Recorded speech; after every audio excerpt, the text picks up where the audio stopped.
পরিশ্রমী ছেলে পিন্টু কর্মকার। তার মোবাইল সারাইয়ের দক্ষতা গ্রামের সকলের জানা। বাড়িতে রয়েছে মা উমা কর্মকার। একলা মা ছেলের সংসার। 2020 সালে ফেব্রুয়ারি মাসে অন্ধকার নেমে আসে পিন্টুর জীবনে। ধরা পড়ে কিডনির সমস্যা। বর্তমানে পিন্টুর দুটো কিডনি নষ্ট হয়ে গেছে। আর ডায়ালিসিস নয়, এবার করতেই হবে কিডনি প্রতিস্থাপন। তাই ছেলেকে বাঁচাতে এবং যন্ত্রণা থেকে রক্ষা করতে বটবৃক্ষের মতো এগিয়ে এলেন মা নিজেই। কলকাতার পিজি হাসপাতালে ফেব্রুয়ারি মাসের 4 থেকে 6 তারিখের মধ্যে নিজের ডান দিকের কিডনি ছেলের দেহে দান করবেন মা উমা কর্মকার। বাঁকুড়া জেলার ছাতনা ব্লকের প্রত্যন্ত গ্রাম শুশুনিয়ার বাসিন্দা পিন্টু কর্মকার এবং উমা কর্মকার। ধরা পড়েছিল ফেব্রুয়ারি 2020-তে। তখন থেকে ওষুধ চলছিল, তারপরে এক বছর ওষুধ চলতে চলতেই তখন থেকে বেড়ে গেল আর কি, মানে ক্রিয়েটিনিনটা হাই হয়ে গেলো অনেক, ইউরিয়া, তারপরে অনেক শরীরে সমস্যা শুরু করলো, পা ফুলছিল, শ্বাসকষ্ট হচ্ছিল। তারপর থেকে ডায়ালিসিস, ডাক্তারবাবু বললেন যে ডায়ালিসিস নেওয়ার জন্য, তখন থেকে চলছে। আচ্ছা, আর এখন কিডনি পরিবর্তন, কিডনি কি মাই দিচ্ছে? হ্যাঁ, মাই কিডনি দিচ্ছে আমাকে। মায়ের কিডনি দিচ্ছে, মায়ের সব কিছু ঠিকঠাকও আছে, মায়ের শরীরে আছে, কিন্তু এবারে অনেকটা টাকা প্রয়োজন, সেটাও জোগাড় করার সামর্থ্য হচ্ছে না।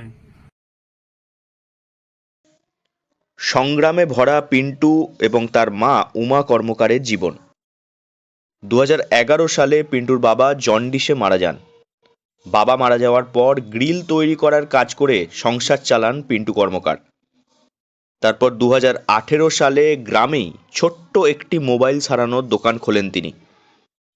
2020 সালে কিডনির রোগ ধরা পড়ার পর বাঁকুড়া সম্মেলনী মেডিকেল কলেজ থেকে চিকিৎসা শুরু হয়।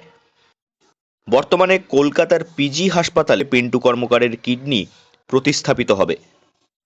যদিও অপারেশন ছাড়াও যাওয়া আসা, থাকা, খাওয়া এবং চিকিৎসা ও ওষুধের আনুমানিক খরচ 5 থেকে 6 লক্ষ টাকা।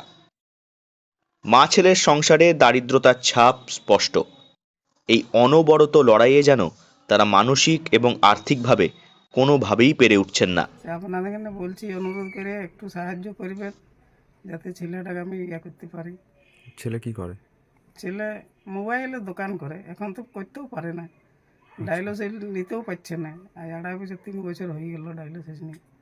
আচ্ছা, হ্যাঁ, সবাই যদি একটু পাশে দাঁড়ায়, একটু আমি আমার নিজেরই কিডনি দিয়ে আমি এক ছেলেটাকে বাঁচাতে পারি, একটু সাহায্য করুন সবাই।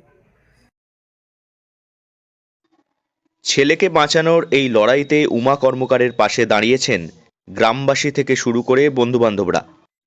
তবে এখনও প্রয়োজন 4 থেকে 5 লক্ষ টাকার। সেই কারণেই ছেলে পিন্টু কর্মকার এবং মা উমা কর্মকার দুজনেই সাহায্যের আর্জি জানিয়েছেন।